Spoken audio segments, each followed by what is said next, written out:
साँझ भोर पूजलौं आहाके, किया दीन दसम कनेलौगे माए।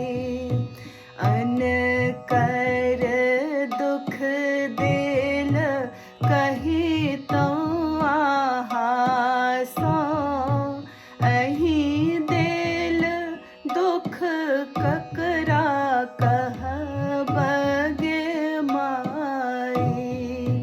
किया दीन दसम कनेलौगे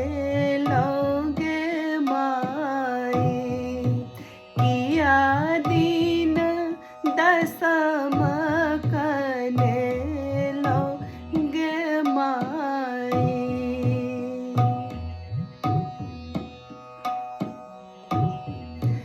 जप तप जोग भोग सबटा जमिलियै, दिन रात भजन हम तो हर गाबी। एहन निठुर के ना बनलौं हे माई। पूत के आँखि झहरे नोर गे माई। किया दीन दसम कनेलौगे माई। किया दीन दसम कनेलौगे माई।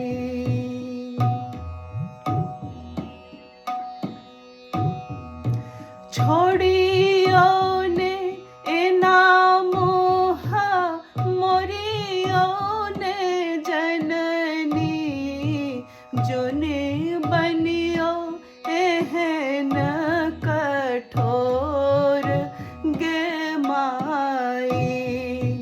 पाती प्रदीपक नोर सो लिखल, हमरा आहाँ बुझियो ने आन गे माई।